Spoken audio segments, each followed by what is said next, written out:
look at alchemy. Written by and presented with permission by Luxemore. Narrated by Matthew Schmitz. Alchemy's origin. Alchemy, according to esoteric writers, is said to be the invention of an ancient Egyptian sage called Hermes Trismegistus. The father of alchemy lived in an unknown age of Egyptian history, though he is thought by some Rosicrucian schools to have lived during the time of Moses and the exodus of the Israelites. If true, being an initiate of the mysteries of Isis and Osiris, Moses must have been tutored by Hermes himself, which later enabled him to carry out his mission and to realize his I Am presence, symbolized by the burning bush. The various precepts of the 10 Commandments of the Lord of Hosts, revealed to the Israelites by Moses, are the first alchemical steps of purification and putrefaction. Further steps were later added to the Mosaic revelation by the Nazarene Master. Indeed, the Christ declared that he came not to abolish the previous revelation, but to fulfill it. It is thought by some that Hermes Trismegistus constituted a title assumed by distinguished hierophants of the mystery schools, in a somewhat similar manner that Zoroaster, the founder of the fire religion, is regarded by certain scholars. Incidentally, alchemy may also be considered a fire religion, or at least a philosophy, because of its symbology of fire related to the alchemical principles, its prerequisite in the art of transmutation, and to the respect and honor paid to it by alchemists. Jewish mystics identify Hermes as the antediluvian prophet Enoch, or Idris, as the Muslims call him, while ancient Egyptians see Hermes as Thoth, the god of wisdom, learning, and writing. He was given this apotheosis along with Imhotep, the great architect under the reign of King Zoser of the 4th dynasty. It would appear that both men were overshadowed by the archetypal figure of Thoth and were acknowledged as such by both the inner and outer circles of initiates of the mystery schools. Thoth, or his Greek counterpart Mercury, was a messenger of the gods, and as an archetypal incarnation of this god, Hermes lived up to his name by his literary productiveness. Ancient writers declared that the thrice greatest wrote thousands of books on what later became known as Hermeticism and alchemy. It is unfortunate that very little of Hermes' works survived the conflagration and destruction of libraries and books by Roman and Christian zeal in the early dawn of the Piscean Age.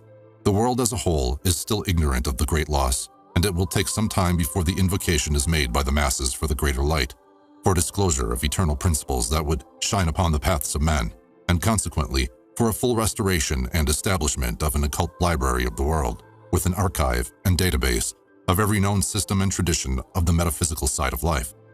Although little is known of Hermes, it is evident through the works attributed to him that he was an intermediary of the wisdom ray of the Supreme Being. One of the most famed works on Hermetic doctrine written and in concise form is the Smaragdine Tablet, attributed to the authorship of Hermes. Its discovery is traditionally believed to have been made by Alexander of Macedonia in a cave near Hebron. This conqueror of nations who had Aristotle for a master was in search of immortality. Although he failed to attain his personal immortality, Alexander did uncover a philosophical jewel that would have given him what he had sought if he had only applied the principles that the emerald tablet contained. Tradition relates that the tablet was wrought out of artificial emerald as a result of transmutation, with the Hermetic doctrine embossed on it.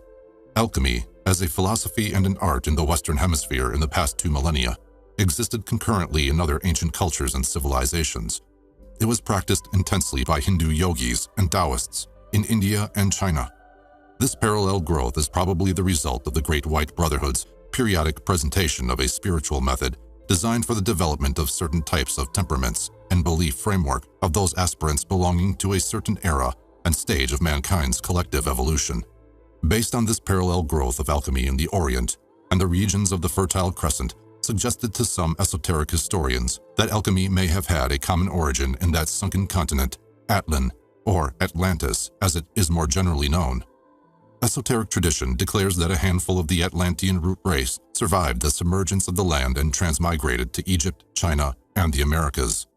It is reasonable to assume that they brought with them their sciences, art, and culture, which influenced the inhabitants indigenous to the regions where they settled. This would explain the similarities in the traditions and beliefs of native cultures to be found both east and west. Principles of alchemy are the principles that nature herself works with, and thus alchemy, scientifically, existed in the inner planes long before it was brought down to the earth plane by master teachers. A study of nature's mysteries would reveal to the discerning student that the higher intelligences, the Elohim, and the great architect of the universe utilized alchemical principles to precipitate the starry bodies out of chaos, out of cosmic root substance, or sunyata, as termed by the Buddhist.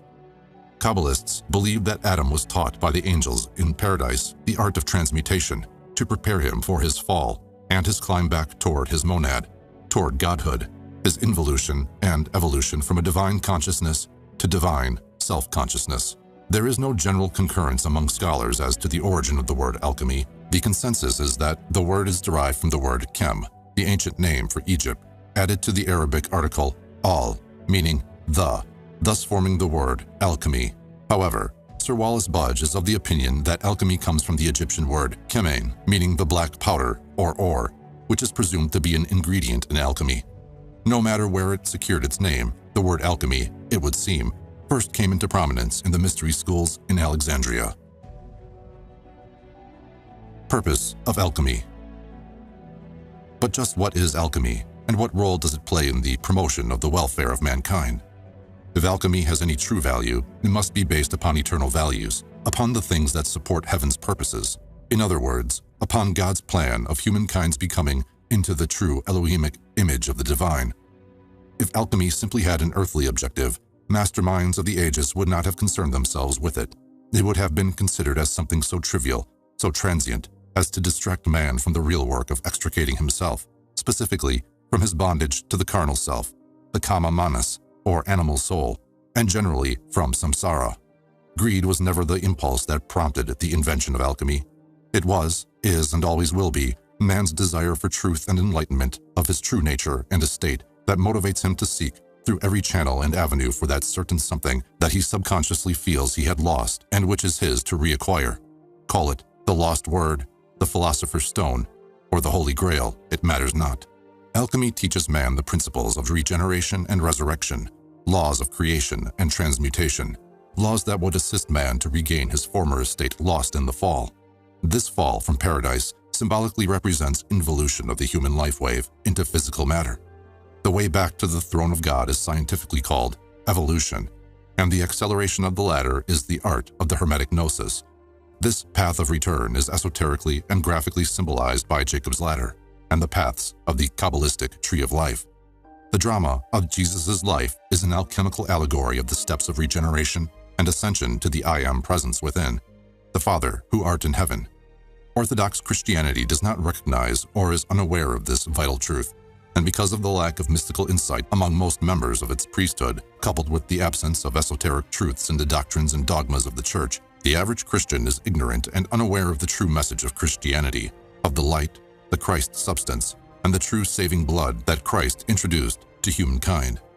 Esoteric Christianity is fundamentally an alchemical science and religion. Its promulgator was a master alchemist, being taught in the initiatory halls of the mystery schools. It is related in the Gospels how the master transmuted water into wine, multiplied loaves and fishes, and walked on water, all of which were manifestations of the applied principles of alchemy, the Hermetic philosophy, or perhaps these events were all allegories conveying some spiritual teaching. Alchemy is defined as an art of transmutation and precipitation, the changing of base metals into gold. The work of alchemical transmutation is designated as the labor of the sun. This Eye of Ra symbolically represents the perfection with which nature is gradually unfolding in her creations. At the physical level, the sun of perfection is represented by gold. Alchemy is the science and art which hasten the creations of nature to attain perfection at their own respective level. Gold is the perfection attained by metals and minerals. Minerals, however, are also following another line of perfection, that of its ability to sustain life and consciousness. And man, the acme of organic life, is evolving to the state where he acquires perfection in divine self-awareness. From the above, it can be summarized that alchemy is the art of raising vibrations of an object in order to hasten its development or evolution into a higher expression or state. The result is perfection of the object of the transmutation. Alchemy's transmission to Christendom. Alexandria was the philosophical capital of Egypt and perhaps of the whole civilized worlds in the early centuries of Christianity. Gnosticism, Neoplatonism, alchemy, and Hermeticism flowered abundantly. These philosophies are intrinsically related, and, to comprehend the royal art fully, the student of alchemy is advised by master teachers to be familiar with their doctrines. Alexandria's golden age of occult philosophy did not last long, for the reptilian mind of the fallen angels had seized control of the rising new religion of Christianity.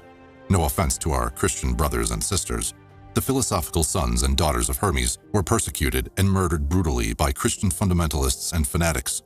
Fear and hatred were aroused among the masses, and the ousting of the so-called pagan religions from the land ensued.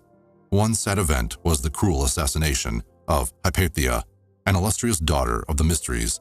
The widow Isis and propounder of Neoplatonism, she hardly had a philosophical equal during her day, and this caused the envy and jealousy of a certain priest who contrived her murder. During the decline of the Roman Empire, the secret doctrine, or the ancient wisdom, were passed on to the guardianship of the Arabian and Persian mystics. The tenets of occult wisdom were later incorporated into the Muslim faith, with its higher aspects promulgated secretly in the traditional oral manner in certain sects, orders, and mystical groups, such as the Sufi and Dervish orders, and among the community of Druzes in Lebanon and Syria. In the 8th to the 11th centuries AD, in the era of the golden period of alchemic Islamic culture, we hear of eminent names in the field of the royal art, such as Al-Farabi, Razes, Geber, and Avicenna. These men studied the mystery teachings and occult wisdom of the Egyptian and Greek schools. They were most notably influenced by Hermetic, alchemic, and Neoplatonic ideas, and the knowledge that they acquired was synthesized with Islamic and Sufic doctrines. The Sufi adepts produced one of the most beautiful symbols of the spiritual unfoldment and progression, the rose. Its symbolism is comparable to the lotus, adopted by Hindu mystics. The Knights Templar was an important link between both East and West, between Islamic culture and the world of Christendom. The alchemical doctrine was passed on by the Sufi adepts to these Knights of the Holy Sepulchre, as the Templars were originally called. Even the mythical Christian Rosenkreutz of Rosicrucianism is said to have acquired his occult knowledge from the Sufi masters and adepts in Arabia. After the days of the disbandment of the Templar order by Philip the Fair of France and the death sentence of their last Grand Master, Jacques de Molay, in 1314, the surviving knights sought refuge in various countries, and in England, some of them founded an alchemical order which later became known as the Elder Brothers of the Rose Cross. It is said that this order comprised 33 members, and that this group exists even to this very day in our computer age. When the believers of Allah invaded and settled in Iberia, they brought with them the secret teachings. Colleges were established that had mysticism, metaphysics, and alchemy in the curriculum. With the establishment of the various schools, the ancient wisdom finally took definite root in European soil, and it spread gradually throughout the other regions of the continent. This expansion was no doubt the result of the efforts put forth by the spiritual hierarchy of this planet. Man's evolution is divided into certain steps, stages, and cycles, and these have timetables or schedules associated with them. It was expedient that the flames of truth and freedom be given to the custodian of the Islamic world if it were not to be extinguished by some of the ungodly minds of Christendom of the Dark Ages, which would have caused a setback to the divine plan already established. The deviation from the right use of free will by Christian fundamentalists had made them unsuitable vessels for the Christic wine. In spite of exoteric Christianity's blind attack on the light that gave it birth, the esoteric circle continued its existence clandestinely, preserving the secret teachings of Jesus and transmitting it to a selected few who had the vision of the divine plan within their hearts and minds. Idris Shah, the eminent Sufi of contemporary times, mentions in his book, The Sufis, how an Englishman, one Robert of Chester, was instrumental in 1144 AD in introducing alchemy to the Christian world by translating an alchemical manuscript originally written in Arabic. There were many others like him, for bearers of the flame were not few. Levels of alchemy. Most of the principles of alchemy conveyed to the public were made up of images, mandalas, and jargon. These obscure languages were necessary considering the era that alchemical science was struggling for a recognition from the masses as a system of spiritual development in the mind of ecclesiastical persecution. The mentality of the masses of the Middle Ages were not much different from the time of Jesus. Ignorance, superstition, and fear still ruled the day. The letter of the law, as propagandized by Orthodox Christianity, were still at odds and at conflict with the spirit of the law, as advanced by enlightened mystics. The Inquisition, which lasted for centuries, showed how far the Church had strayed from the original precepts of Christianity. The Christ taught love, forgiveness, charity, and kindness. The church fathers and Christian leaders only knew personal ambition, with sadism and egoism set up upon an unholy pedestal. The personal I was worshipped. The Yakida, or the divine I am, was forgotten. Neophytes of the mysteries were given the keys of interpretation of sacred literature when they were accepted in the various secret brotherhoods. The candidates of alchemical initiation were noticed by the masters when they had proven their sincerity and the sacrifices and effort that they had made. To the world at large, the existence of the masters was unknown and unsuspected, even though their presence in the world of men was hinted at in various alchemical manuscripts. It was only in the last century that Helena P. Blavatsky, among others, who brought their existence to the world's attention, and even then, the world scoffed and derided at the idea. This is a little unreasonable, as people of various spiritual unfoldment and mental development may easily be seen and recognized. If some men and women are more perfect than others, why should not there be men and women totally perfect from our human point of view? Esoterically, when a master alchemist gave a student of alchemy the philosopher's stone, what was actually conveyed were the teachings of the ancient wisdom and a certain yogic system that, when applied and practiced, would transmute an initiate into a god. To the public eye, alchemical icons and terminology conveyed no sense whatsoever, but the mystiqueness of alchemical texts and images aroused interest in potential practitioners of the royal art, and it turned the average person into a seeker. This was perhaps one of the intentions of the authors of alchemical manuscripts. Modern chemistry, feeling a little perplexed by alchemical ideas, contemptuously considers her sire as a pseudoscience, in the same manner that astrology is usually frowned upon by the students of astronomy. Modern research will in time change the opinions and prejudicial beliefs of a materialistically inclined science. Already, pioneers of quantum physics are hypothesizing what the ancient wisdom has been teaching for ages. One key to understanding alchemy is to determine the objectives and the subject of transmutation. Without keeping this principle in mind, one would be lost in the alchemical wilderness. Alchemy is categorized into 4 levels. 1. Physical alchemy. 2. Biological alchemy. 3. Psychological alchemy. 4. Transcendental alchemy. Physical alchemy. Transmutation of one substance into another, such as base metals into gold, water into wine, etc., is the physical aspect of alchemy.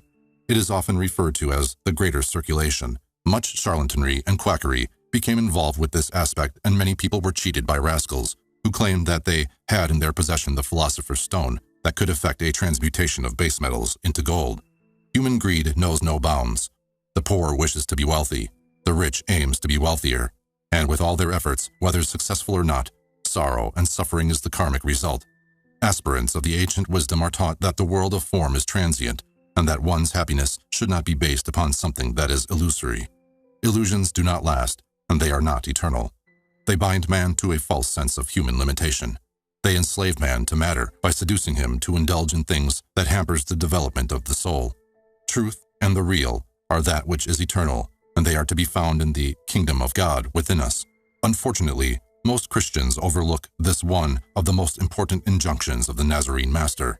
The ancient precepts advises us further that the less earthly desires one has, the richer one truly becomes. The lesser circulation of the herbal family is also included in this category of physical alchemy. The main object of this work is the search for a universal panacea that would cure the ills and sufferings of humanity. This is quite a noble desire should the lucrative aspect and profit motive be absent. It would exemplify the bodhisattva ideal. In contemporary times, there are many of those who have claimed to have accomplished a successful transmutation in their laboratories, even teaching the secrets of the art to their ardent followers. Biological alchemy. When alchemists realized they were advancing in age and were no closer to the goal of physical transmutation, they sought a way to stall the process of old age, to regenerate the body, and even to acquire a degree of physical immortality and biological immunity to diseases that humankind is so prone. With such an object in view, they commenced their search for an elixir of life that would prolong their physical existence. At the very onset, the search took them to the field of herbalism, for many plants were believed to possess the traditional virtues of the fabled fountain of youth. The Hindu mystics attribute such qualities to the soma creeper. The Chinese Taoists declare that a certain mushroom that they call long qi has the virtue of regenerating the physical body. The Egyptian god Thoth is also said to have described a life-giving mushroom which conferred immortality. At a later period, however, the discovery was made that the real elixir lied within man himself, and it had to be manufactured via psychobiological means. Briefly, this is the work to be undertaken at the biological level. Psychological alchemy. Psychological or mental alchemy is the science of the development of the mind. Of the four lower bodies, the mental sheath is the only one unstructured as yet into an organized body, that is, in most people.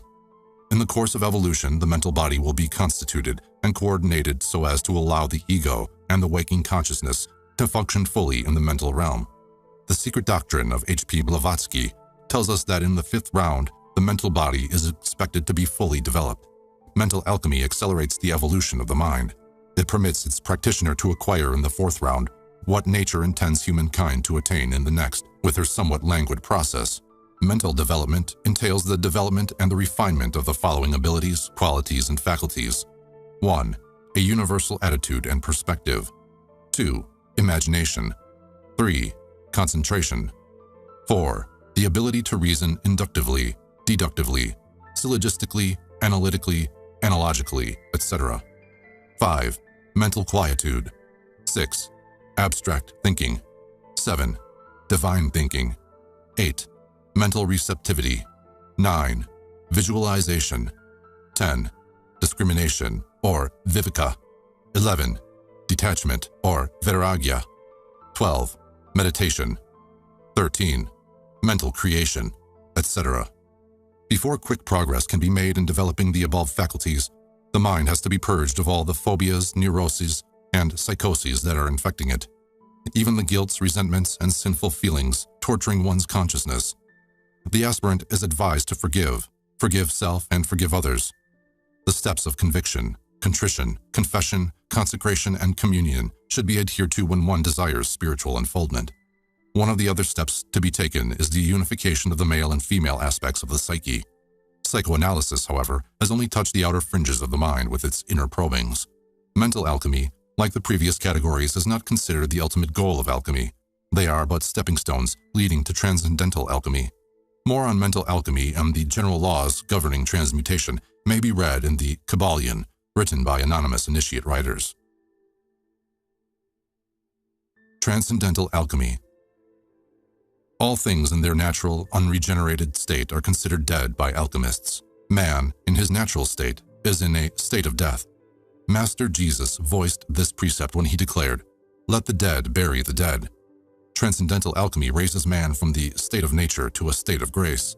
The process reunites the sadhaka, the disciple, to the atma, and later to the monad in its full awareness. This is the unio mystica, sought fervently by mystics of all ages. When man unites with the totality of life, he factually unites himself with God, for life and God are synonymous. Unity with Tao, Lao Tse's mystic term for the absolute, results in the realization of one's true identity and reality.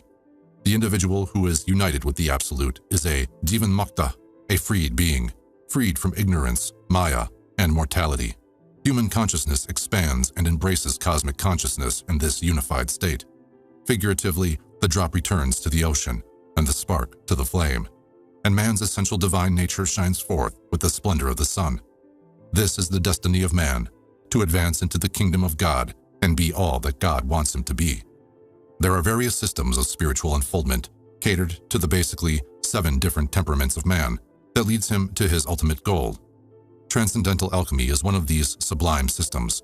It is essentially yogic in nature. Meditation, concentration, and contemplation are stressed, and the work of the previous levels of transmutation are conducive to its successful outcome. Symbols of alchemy. Since ancient times, symbols have been used to describe something that words were not adequate enough to express. The intellect has its limitations in comprehending spiritual verities. Intuitively, man feels that the forces of nature are intelligently directed. How and why his human mind is unable to explain. Cosmic principles, though inadequately described verbally by prophets of God, finds its inculcation upon the human mind expressively through symbols and signs. Symbols are not restrictive nor exclusive. Minds interpret symbols according to the level of their mental and spiritual development. The child mind interprets a symbol in one way, while the transcendental mind would interpret it in another. Most symbols are taken from nature. Others, invented by man, usually take on the form of combined geometric elements. Examples of the former are the snake, which symbolizes regeneration, the scarabaeus, immortality, mountains, obstacles, etc. Examples of the latter, the Martinus pentacle, the unity of man and omneity, the Egyptian ankh, life and immortality, the circle, eternity. Symbols have a certain usefulness in transforming the mind. Whatever man thinks upon, that he becomes. By meditating on symbols or images representing power, love, holiness, and compassion, for example, through mental induction, man unfolds such qualities within his nature.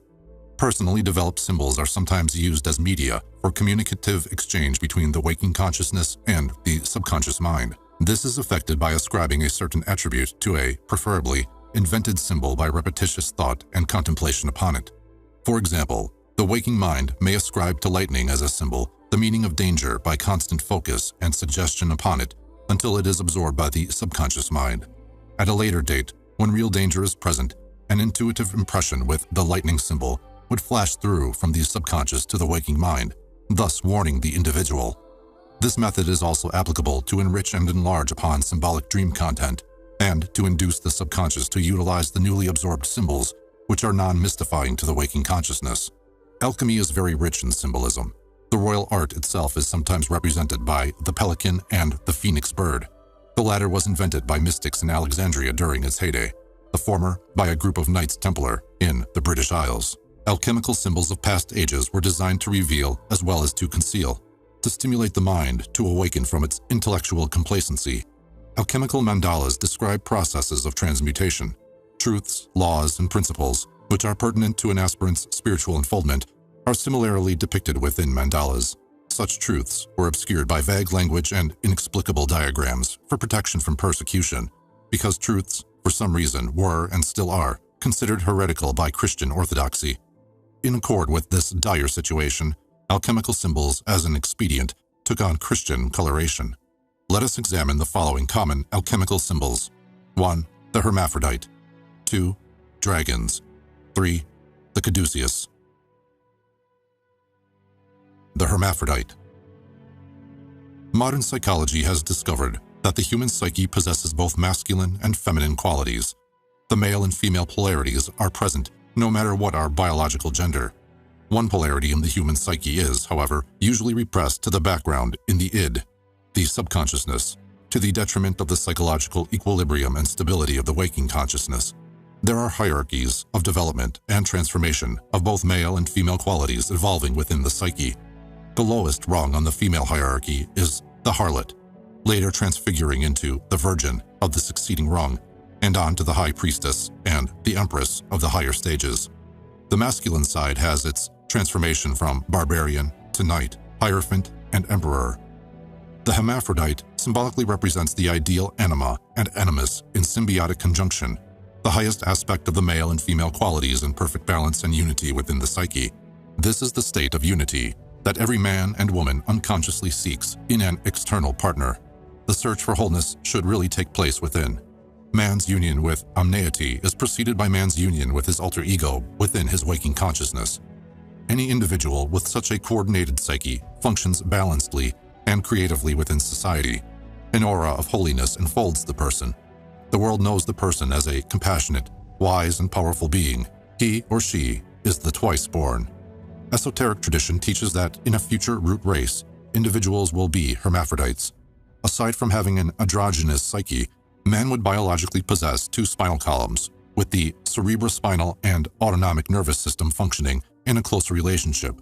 Individuals who are capable of controlling autonomic functions, such as the heartbeat, is a certain indication of where the biological and physiological aspects of man are evolving.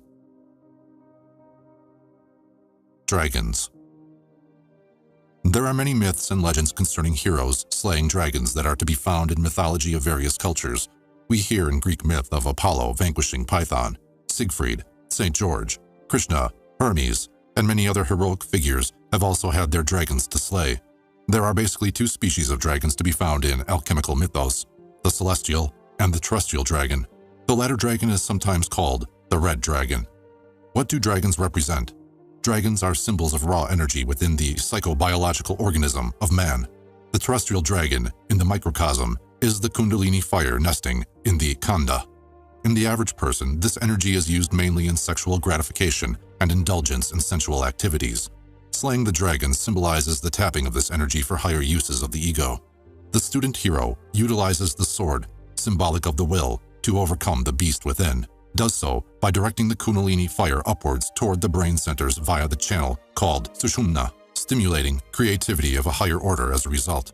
Illumination is the consequence of the internal marriage that takes place between the negative kundalini force and the higher positive Christic force, symbolized by the celestial dragon within the Holy of Holies of the sanctum within the cranium.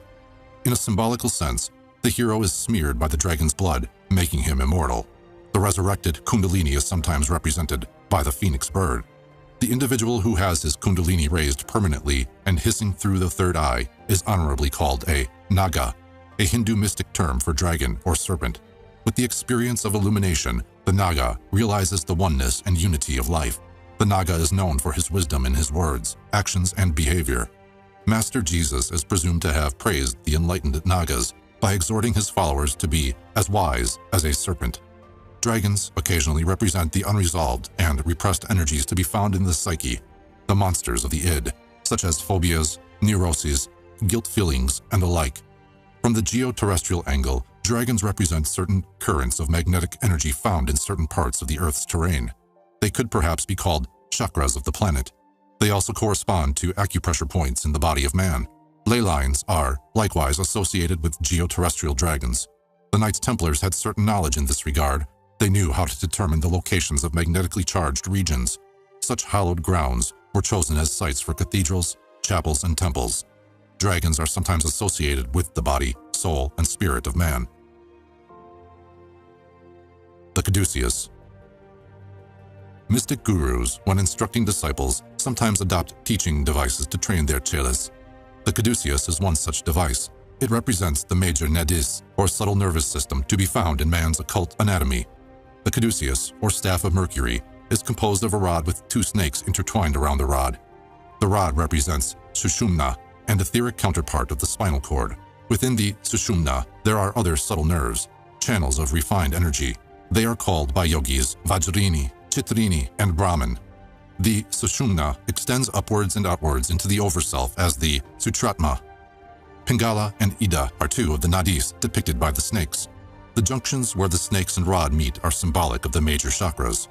Vagabond yogis sometimes carry bamboo staffs with 7 knots on it to represent sushumna and the chakras. Atop of the caduceus rod is a knob. A vine creeper is sometimes attached to this knot, ending somewhere midway at the staff. The protuberance represents the medulla oblongata, with the vagus nerve, the creeper, connected to it. The vagus nerve ends in the thoracic region. Each of these components plays an important role in man's mystic development. They serve various spiritual functions. Occasionally, a pair of wings are to be found appended to each side of the knob or rod. This indicates that the kundalini energy at the base of the sushumna had been raised and resurrected. Angelic wings symbolize a superior degree of consciousness and mind. As a whole, the caduceus symbolizes regeneration and enlightenment. It further depicts the attunement of the mind of man with the cosmic mind. In bygone days, in the mystery schools, only the adepts and those of a higher standing were worthy enough to hold such a symbolic staff in their hands. Sometimes the caduceus, or versions of it, were magnetized with odic energy and atmic force. The thyrsus, held in the hands of hierophants of the Eleusinian mystery school, was one rod with such a divine quality impregnated into it. It was primarily designed to stimulate the kundalini fire of the disciples and initiates when their gurus deemed it necessary and appropriate at certain stages of their spiritual growth. The act of impregnating a mystical or religious object with divine influences is called consecration or magnetization.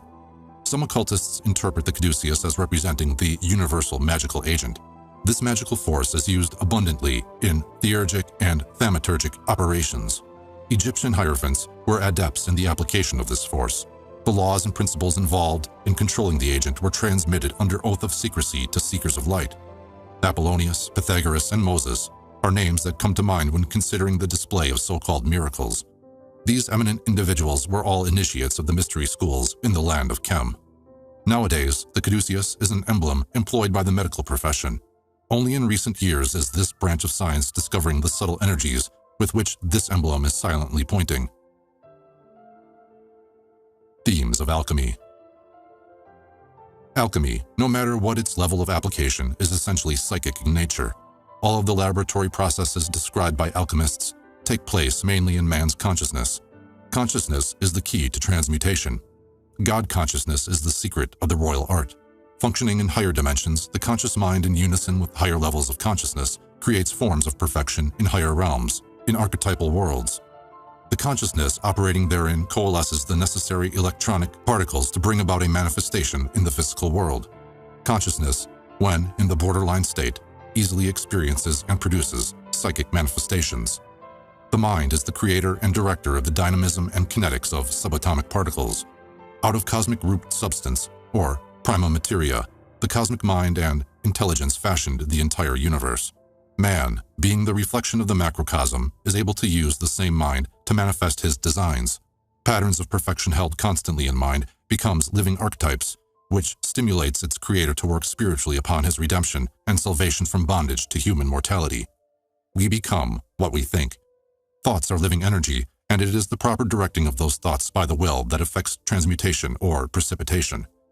It is declared that thoughts of a divine nature give rise to the vibrations of a master soul. Thoughts influence us holistically.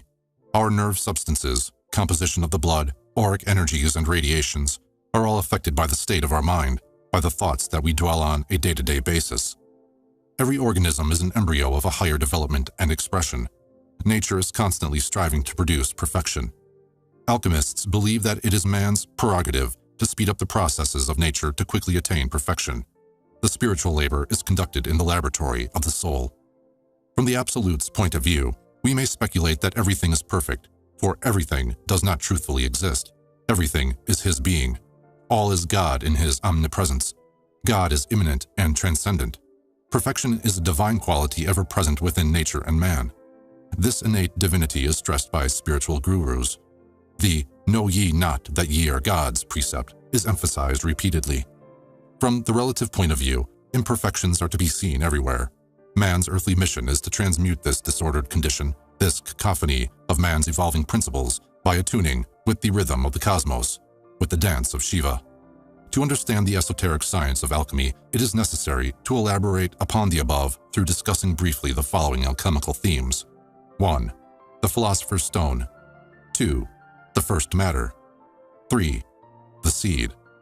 4. Mercury, sulfur, salt. 5. The 7 metals. 6. The universal panacea. 7. Fire. The philosopher's stone. The philosopher's stone is a catalyst that transmutes an object to its highest expression. With the application of the stone, for instance, base metals are transformed into gold. Men are changed into gods. The stone is a prime requisite in alchemy and hermeticism. Without it, the state of regeneration and resurrection are not attained. Legends of mystical stones are to be found in various cultures. For instance, Taoists refer to their stone as the stone of wisdom. The Burmese called theirs the stone of live metal. Muslims venerate a stone that lies reposed in the Kaaba. This stone is said to be a fragment of a meteorite. It is traditionally believed to be white in hue, but because of the sins of men, it turned black. There is a stone called Sintamani, said to be a state jewel of the mystical and mythical city of Shambhala. Shambhala is believed to exist in the etheric plane above the Gobi Desert. Esoterically speaking, Sintamani, or the love jewel, represents the perfect expression of the Anahata, or heart chakra, the enlightened mind, or bodhicitta. When a seeker is told to acquire Sintamani, the unfoldment of the heart chakra is meant. This has its parallel with the Grail quest, in that, microcosmically speaking, a spiritual principle within man is the object of the search. This is further supported by the tradition that King Solomon's temple was built without the sound of tools. A certain stone called shamir was used to fashion the temple.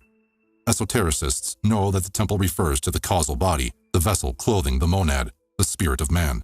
The temple, or the causal body, is built with the shimmering stones of virtues, good works, and an enlightened mind. These are nourishment that beautifies the temple. Perfect love is truly a catalyst.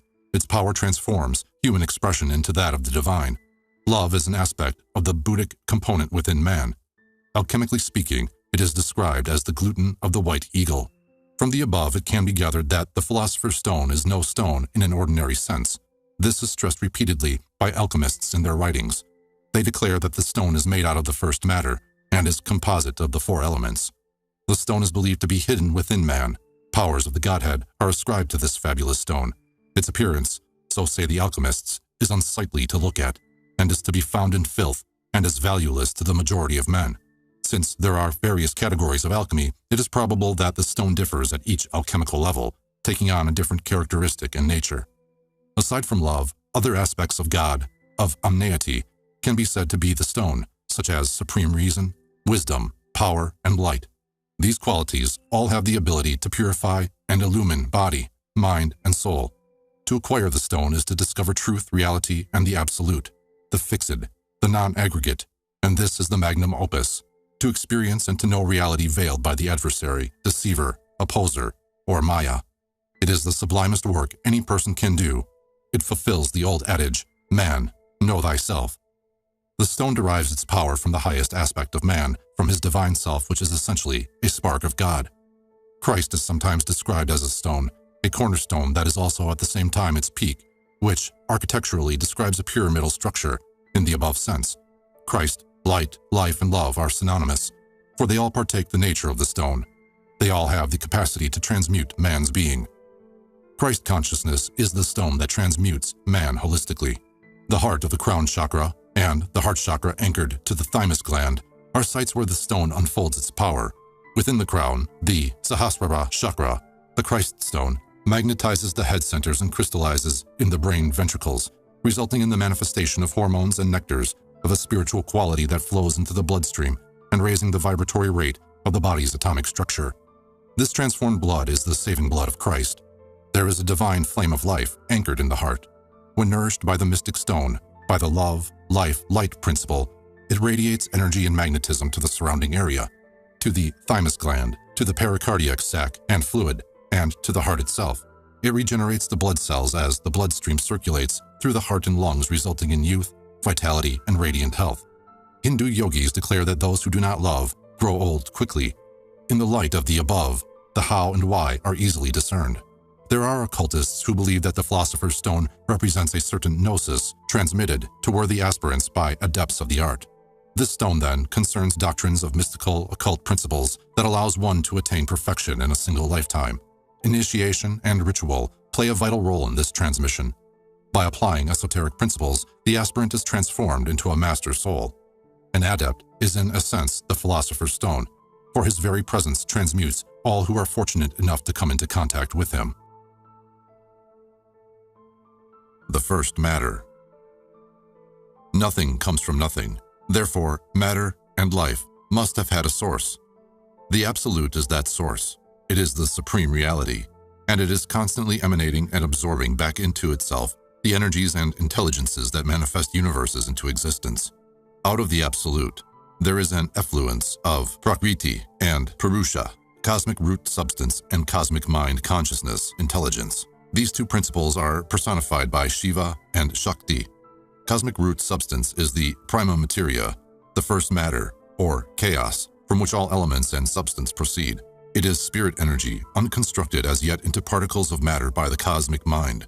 Hindu mystics sometimes call first matter Akasha, meaning space. Cosmic mind creates by presenting a form, a thought form, a blueprint of the intended manifestation, and coalescing around it the required substance from the prima materia. First, the fluidic energies are concentrated into electrons, protons, and other subatomic particles. They are later combined to form an atom, which possesses the germ of the seed, the atomic number, and structure of the blueprint and thought form of what it will eventually become. Atoms are then grouped to molecules, which are later formed into a mass cognizable by the senses. The substance then fills the form image, the husk of the seed. The mind of man, being part of the cosmic mind, has the potential of creating in a similar manner as the supreme creator. Only when man truly reflects the image of his creator will he be given authority to do so. Alchemists declare that the first matter is to be found within man. Actually, our whole universe is permeated with it. It is everywhere present, but nowhere manifested until magnetized by the mind.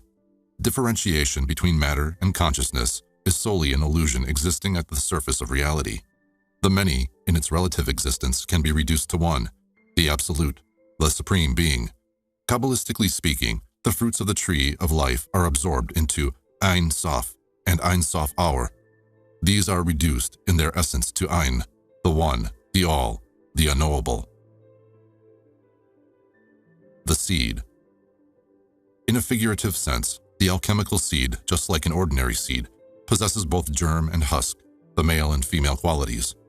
As applied to alchemy, the germ is the atomic number and the DNA of the substance, while the husk is the form that the substance would fill. Thought forms are seeds. They are blueprints that manifest in the physical plane when magnetized and substantialized with the first matter. Alchemical seeds are archetypes, the essences or germs of manifestations, and that which is in the process of being manifested. Everything has a seed, a conception of what a thing is destined to be. Mind, the director, the philosopher's stone, nourishes seeds with prima materia. The following are the probable steps used by medieval alchemists for a transmutation on the physical level. First, the base metal is molten down. The heat of the flame has a transforming effect on the molecular level. Secondly, at a certain point of the operation, the mind of man comes into play, controlling and directing at atomic and subatomic levels, changing the vibratory rate, the atomic number, and structure into gold. It is said that to make gold we must have gold. This does not refer to the adding to base metals a piece of gold. This seed of gold is a seed in the form of an electronic pattern or blueprint of gold, held in one's higher consciousness. The mind must be in a gold consciousness state. On a transcendental level, to transmute oneself into a god, one would require a god pattern, a god ideal, visualized and meditated upon. Once the picture is perfected, one assumes or identifies oneself with it, keeping it constantly in mind even after the meditation session. This would result in an increased vibratory rate of the various principles composing man. Technically, the mind of man synchronizes with the god archetype, and by magnetic induction is transformed into the god. Visualization, or mental imaging, is the method used with which the archetype is established. Precipitation may occur instantly, as in a paranormal manifestation, or after a lapse of time depending on the nature and magnitude of the archetype. The processes described above appear to be one of the great hermetic secrets of the Egyptian mysteries. The methods correspond with the practices of Vajrayana in Tibetan Buddhism, as for instance, the discipline of the divine pride of being a Buddha.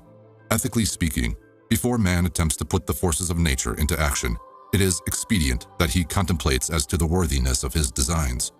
If his designs do not fit nor fulfill divine requirements, then bringing them into manifestation would simply be a violation of cosmic law, and consequently may be regarded as an operation of black magic. According to Martinism, it is this very violation of the law that brought about the fall of Adam Kadmon. Mercury, sulfur, salt.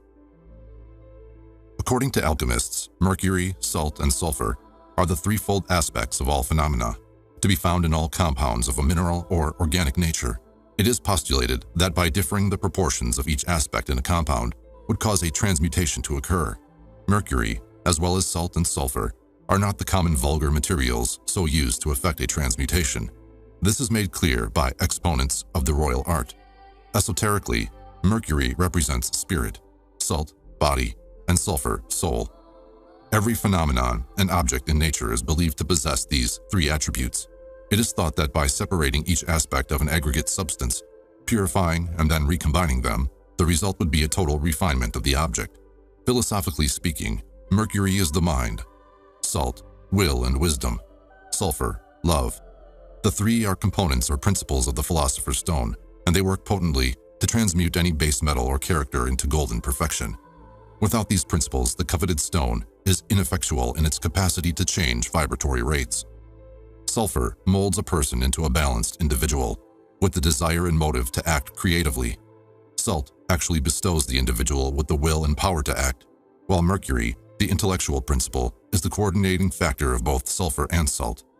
Mercury, sulfur, and salt together with the mysterious azoth, the divine fire, or skamayim, are the attributes of the stone, and they work wonders when applied knowledgeably.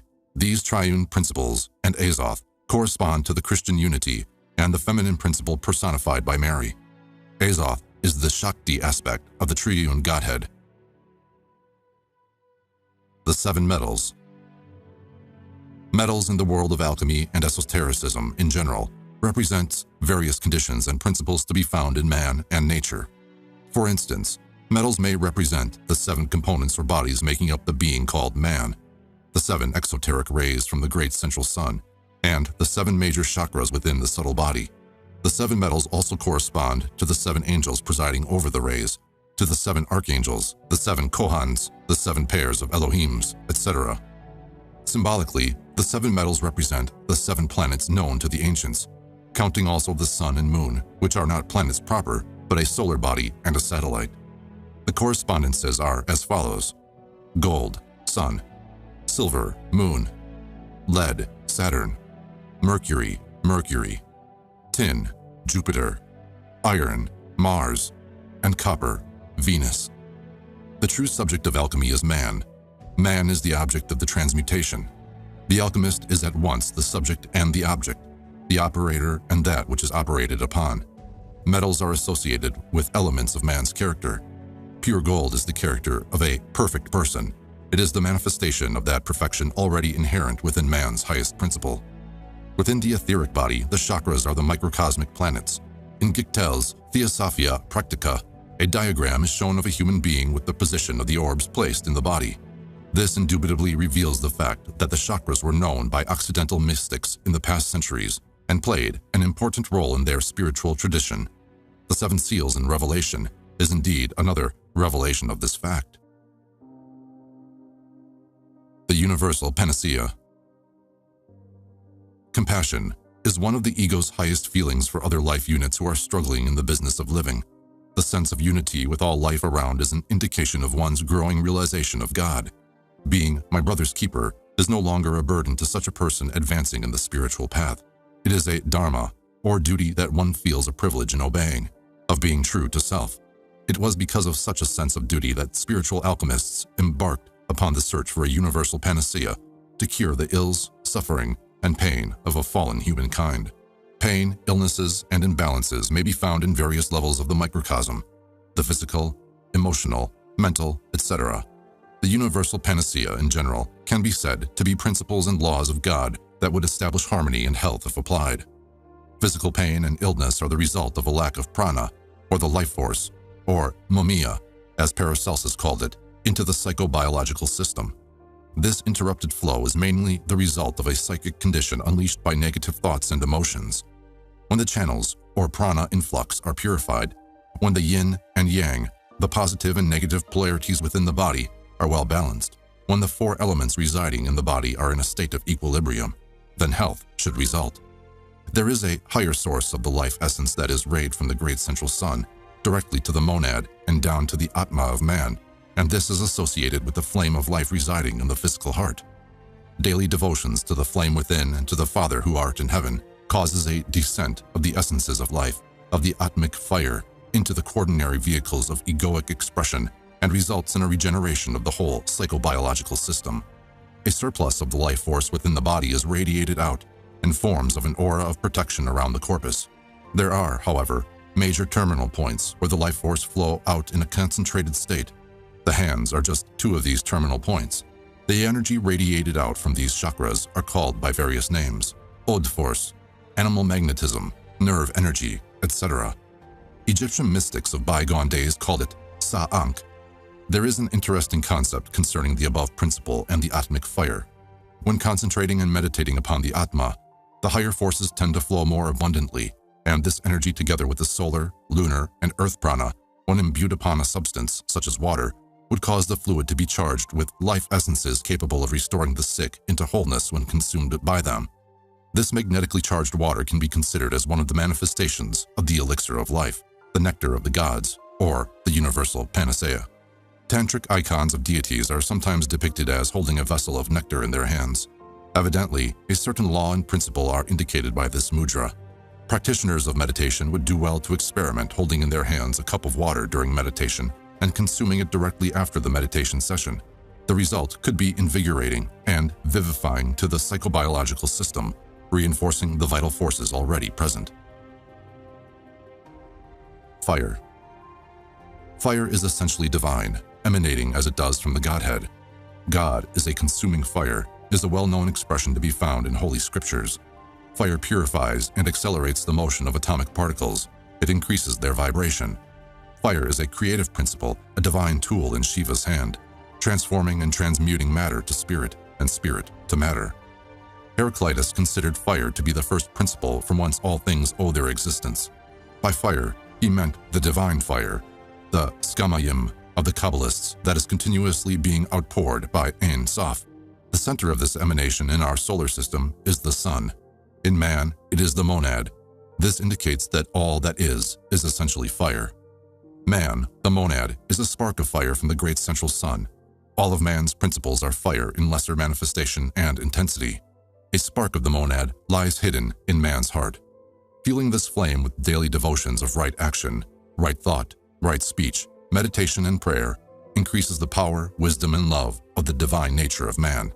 This is spiritually represented by the threefold nature of the heart flame, the fleur de lis. Adepts of alchemy advise their students to work on the prima materia with the internal and external fire. That is, the fires of the mind, kundalini, Christ substance, sexual energy, prana, and chemical fire. This teaching of master minds reveals that fire manifests in various ways in visible and non-visible worlds. Fire is defined as an internal activity whose external manifestation are heat and light. Fire was worshipped in various ancient cultures as a manifestation of the Supreme Being. Initiates of the temples invoked the divine fire within their beings in their daily rituals of adoration and esoteric exercises. Alchemy continues the tradition of honoring the fiery principle, however, adding a new dimension to the rites of worship by applying it practically and scientifically. Mythologically, Prometheus was said to have stolen fire from heaven and given it to primitive man, to the displeasure of the gods, for humankind was not yet ready to use this principle in a creative, unselfish manner. The secrets of fire was subsequently withdrawn, but not completely, for here and there, the sons, or initiates, of those gods came of age and were, consequently, entrusted with the mysteries of fire, and were given the authority to wield the force intelligently, wisely, and compassionately for the benefit of all beings. In nanotechnology, a science still in the theoretical stage, miniature machines on the nanoscale are hoped to be realized by future generations. The problem faced by scientists today is the creation of the first nanomachine, a universal assembler that would create other machines and parts composing of selected molecules, which would later be programmed to do special work. One of their ideas of developing this nano-universal assembler is to create a tiny assembler in the millimeter scale that would, in turn, create another assembler of a smaller dimension, and so on until it reaches the nanoscale. This technology, when realized, has a wide range of applications in the fields of medicine, ecology, and industry. The potential for abuse is also inherent. In a sense, this infant science is related to alchemy, for its development is applicable in the art of transmutation and precipitation on the physical level. Using their own terminology, it is the fires of the alchemist's mind that is the universal assembler. Fire fascinates and hypnotizes man, almost bearing him away to higher realities, as allegorized by the myth of Zeus in the form of an eagle, snatching away Ganymede to the heavens. The closer one approaches God's fiery presence, the more one is cleansed of all karmic sins, lodging and ossifying the four lower bodies. Steps in alchemy. Every spiritual system has its steps or phases of development. The Kabbalist has his guide in the fruits and the paths of the tree of life. Mahayana Buddhism teaches its adherents the various bhumis, or grounds, that has to be passed. Other traditions, such as Sufism and Yoga, similarly have designated the rungs of the spiritual ladder. The 33 degrees of Freemasonry has its prototype in the vertebrae of the human spine. Kundalini is supposed to climb 33 rungs before she is crowned in the Sahasrara chakra. The patriarch, Jacob, was shown in a vision how to climb that spiritual ladder. In alchemy, teachings differ as to the number of stages required. Some adepts propound 5, 7, 9, 12, or even 14 steps. We choose to deal briefly with the following 7 steps. 1. Sanctification. 2. Purification. 3. Putrefaction. 4. Fermentation. 5. Combustion. 6. Regeneration. 7. Atonement. Sanctification. Sanctification is the act of consecration, of rendering holy an object. or in the case of the spiritual path, the act of committing or consecrating one's life to an occult, esoteric purpose and objective.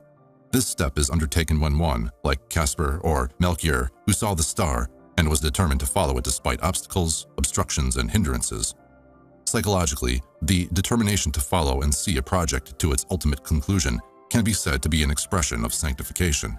Sanctification is an initiation which offers a test of one's sincerity, of being true to oneself, to one's principles, and to the vows undertaken at the time of sanctification, which may or may not be in the form of a mystical ceremony. Once a person is sanctified, the eyes of the spiritual hierarchy are focused upon him, guiding, guarding, inspiring, and strengthening his newly born Christ mind, as symbolized by the Nativity. Every step of the way brightens the aura of the alchemist, expanding his consciousness and mind to greater frontiers, to greater realities. He develops a keener sense of awareness, comprehension, and appreciation of cosmic verities. The alchemist, sanctifying his life, never ceases to disperse from his four lower bodies the heavy particles that bind him down to mortality and limitation, and incorporating within his principles the atom of an ethereal nature, conducive to his functioning in higher planes of consciousness. Purification. Purification is the result of the diet, the spiritual discipline which the alchemist undertakes. By strict adherence to the laws of a spiritual ethical code, the process of purification goes underway. Purification is processed under three principles. 1.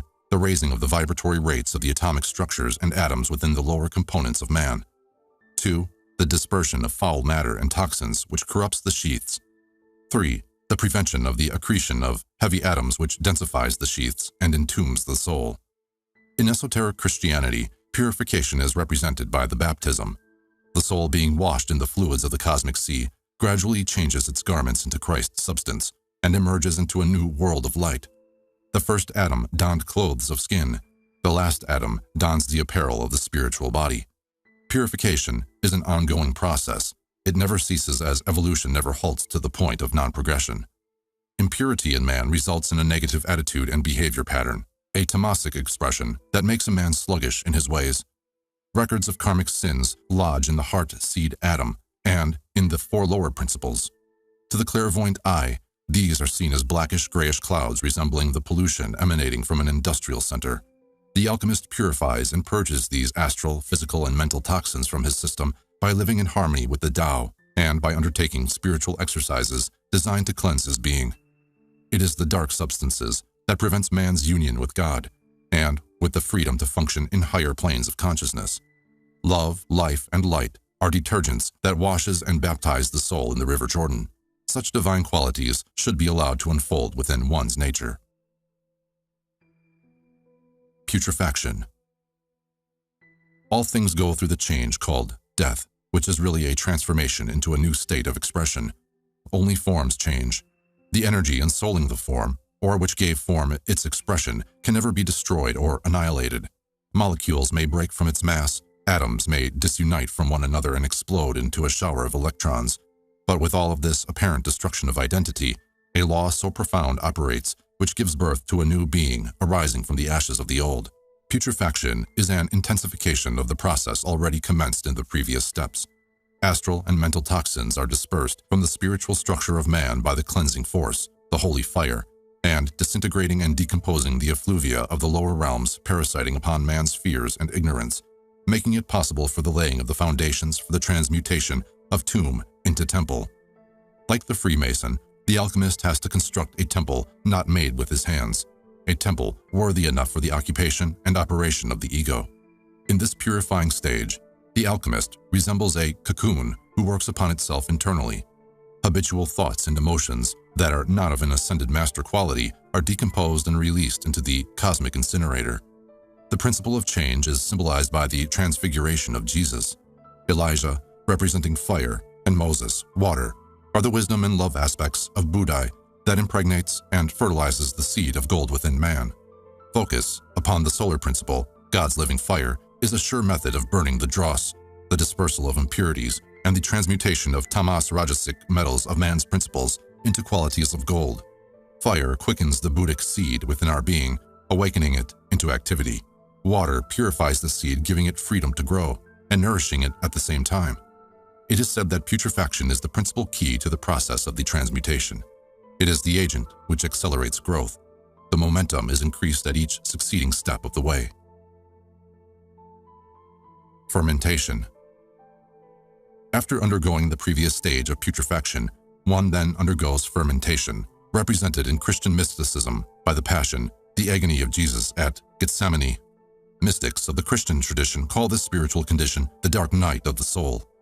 Chemically, fermentation is the breaking up of complex compounds, changing it into other structures with the aid of an agent such as yeast. Psychologically, it is a time of intense psychic activity where doubts assail one's deepest convictions and beliefs to their very root. A man never knows the stuff he is made of until tried and tested by life and his rebounding karma.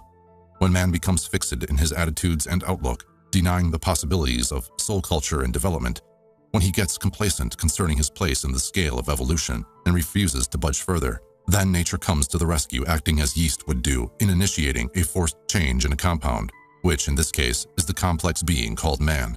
This forced change comes in the form of tests and trials, and all his previous beliefs and misconceptions are analyzed as to their purported value in sustaining his equilibrium, saneness, and comprehension of life.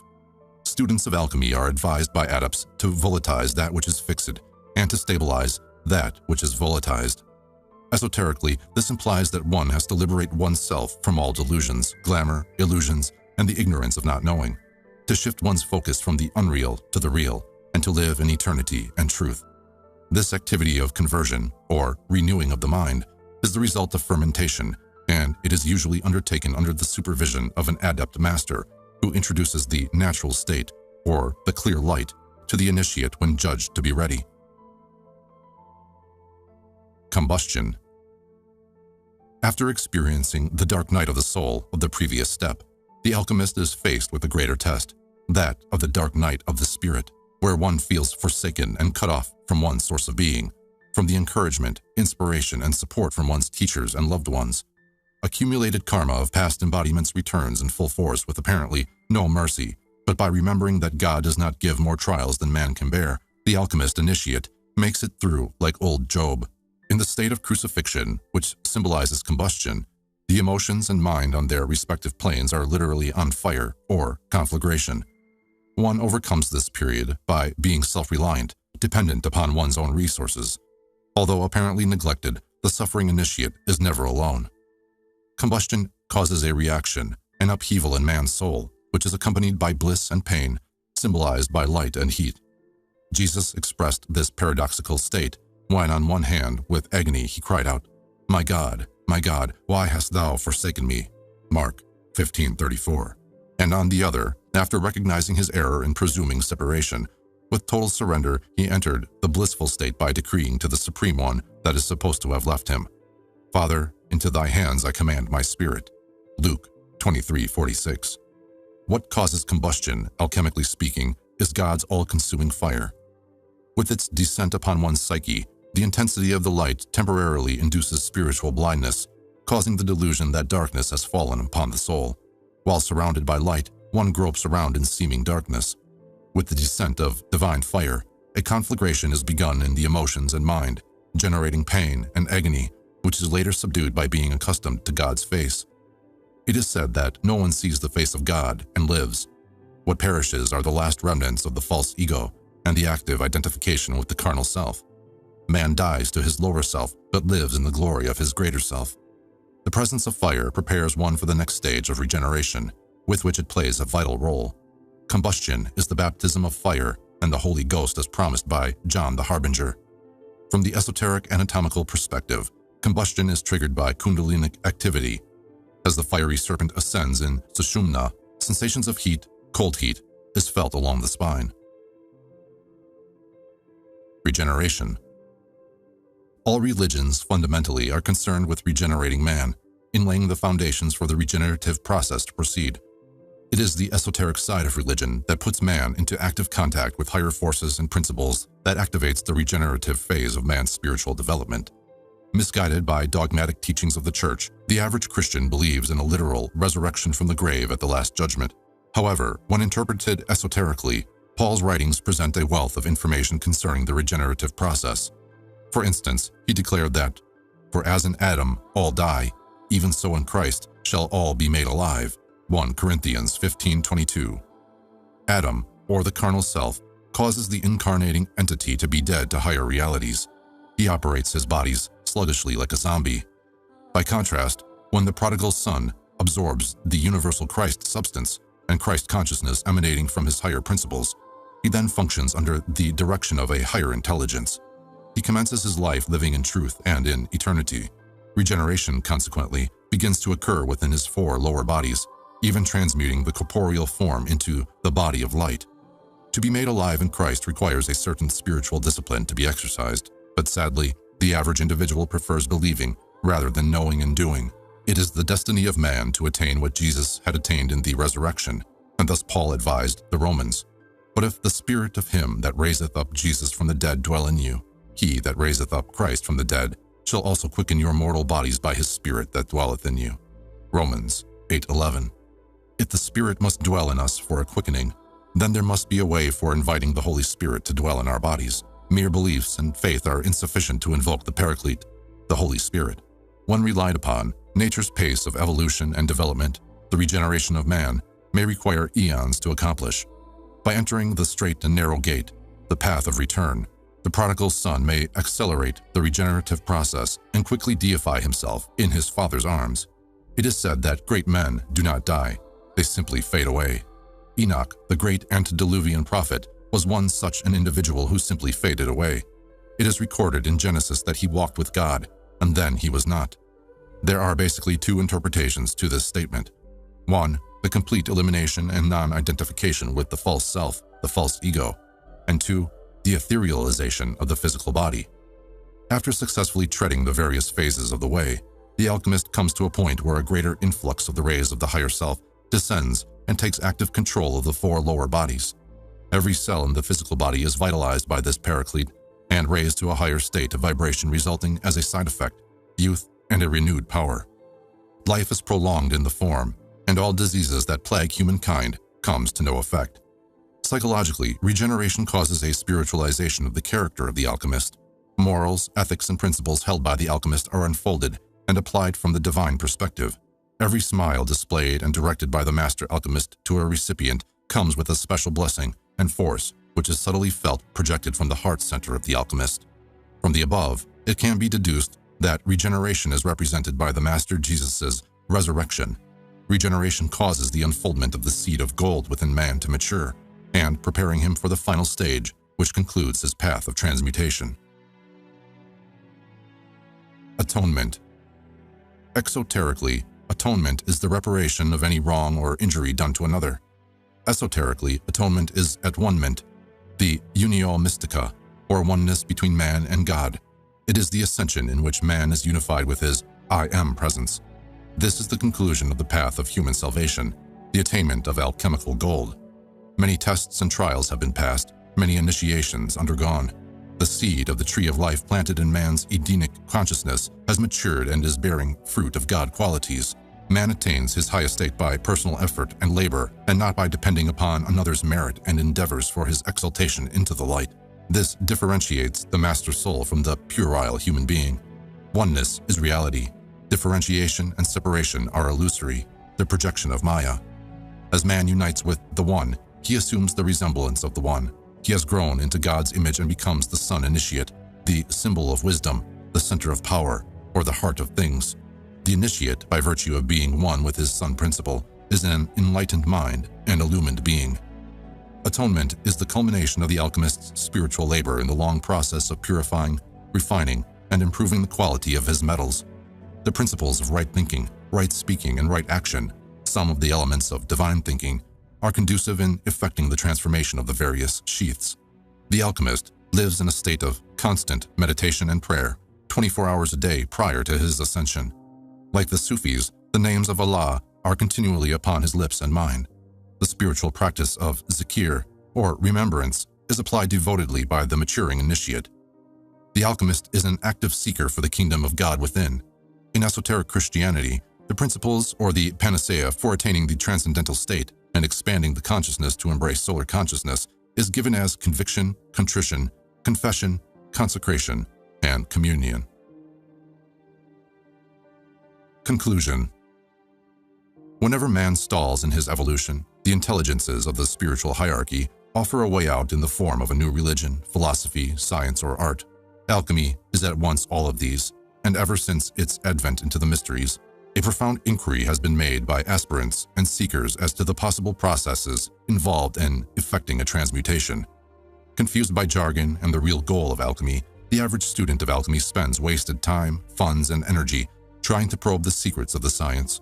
Sincerity, faith, and perseverance were, and still are, the keys that unlock the portal to a master's heart, and with his aid and guidance, a higher understanding and appreciation are acquired by the aspirant. Though still dismissed as a pseudoscience by modern scientists, alchemy's value as a psycho-spiritual tool for man's transformation cannot be denied when understood in its entirety. It only takes a mind of purity, freed from bigotry and intellectualism, to become like a little child in the arms of the Divine Mother, or Sophia, in order to grasp the essential principles of alchemy, which radiates so much light for the wayfarer to guide him to his destination.